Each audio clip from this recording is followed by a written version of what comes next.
नमस्कार, मेरा नाम शैलेंद्र है। इस सत्र में हम राष्ट्रीय कृषि बाजार के विषय में चर्चा करेंगे, जिसे ई-नैम के नाम से भी जाना जाता है।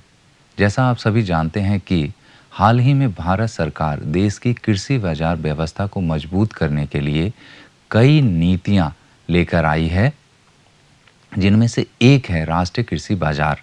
सबसे पहले हम समझ लें कि राष्ट्रीय कृषि बाजार है क्या। राष्ट्रीय कृषि बाजार एक वर्चुअल कृषि बाजार है जो एक इलेक्ट्रॉनिक प्लेटफॉर्म पर आधारित है। यह बाजार मौजूदा भौतिक मंडियों से जुड़ा रहेगा, अर्थात हम राष्ट्रीय कृषि बाजार के अंतर्गत किसी नई समांतर व्यवस्था की बात नहीं कर रहे, बल्कि मौजूदा विनियमित मंडियां यानी रेगुलेटेड मार्केट्स को एक इलेक्ट्रॉनिक प्लेटफॉर्म से जोड़ने की बात कर रहे हैं। यह राष्ट्रीय कृषि बाजार विपणन मार्केटिंग की एक विस्तृत व्यवस्था है जो केवल लेन देन तक ही सीमित नहीं है, जैसा कि आप ज़्यादातर रेगुलेटेड होलसेल मार्केट्स में देखते हैं, बल्कि राष्ट्रीय कृषि बाजार इलेक्ट्रॉनिक तकनीक के माध्यम से अन्य व्यवस्थाओं को जोड़ने की बात करती है, जैसा कि भंडारण, पैकिंग, वित्तीय, बीमा आदि। वर्तमान युग तकनीक का युग है, जहां हर क्षेत्र को तकनीक से जोड़ा जा रहा है ताकि कार्य क्षमता को बढ़ाया जा सके। राष्ट्रीय कृषि बाजार के अंतर्गत भी बाजारों को तकनीक के माध्यम से जोड़ा गया है ताकि कार्य क्षमता को बढ़ाने के साथ साथ लेन देन को भी पारदर्शी बनाया जा सके।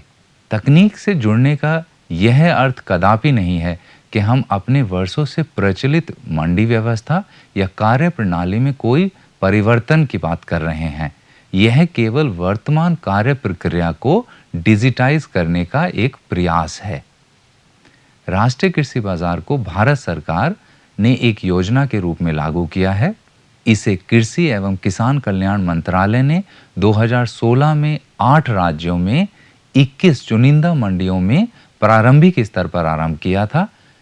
इसके उत्साहजनक नतीजों को देखकर सरकार ने मंडियों की संख्या 21 से बढ़ाकर 585 कर दी और आज देश में 1000 से अधिक मंडियां इस योजना से जुड़ी हैं। यह योजना भारत सरकार ने राज्य सरकारों के सहयोग से लागू की है, जिसमें केंद्र की जिम्मेदारी इलेक्ट्रॉनिक पोर्टल उपलब्ध कराना है एवं साथ ही हितधारक स्टेक होल्डर्स को प्रशिक्षण करना है। इस योजना में केंद्र सरकार मंडियों के आधारभूत ढांचे को ई-नैम की आवश्यकता अनुसार विकसित करने के लिए आर्थिक सहयोग भी प्रदान करती है, जबकि इस ढांचे इंफ्रास्ट्रक्चर के विकास का उत्तरदायित्व राज्य सरकारों का है। राज्य सरकार की जिम्मेदारी विपणन व्यवस्था में सुधार की भी है, मुख्यतः एकल ट्रेडिंग लाइसेंस ताकि अंतर मंडी व्यापार को बढ़ावा मिले।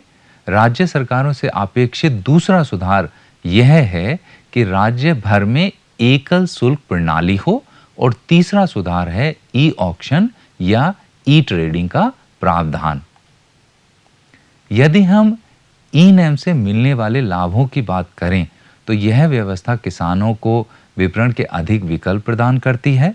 2017 में जिन सुधारों की बात विपणन व्यवस्था में जिन सुधारों की बात केंद्र ने कही, उनमें गोदामों को मार्केट यार्ड के रूप में विकसित करना भी है, जिन्हें ई-नैम से सीधा जोड़ा जा सकता है।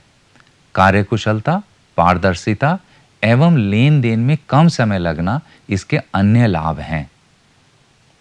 इसे लागू करने के लिए मुख्यतः 3 संस्थाएं जिम्मेदार हैं: एसएफएसी, लघु कृषक कृषि व्यापार संघ, Nagarjuna Fertilizers and Chemicals Limited एवं राज्य स्तर पर कृषि विपणन विभाग एवं कृषि उपज मंडियां।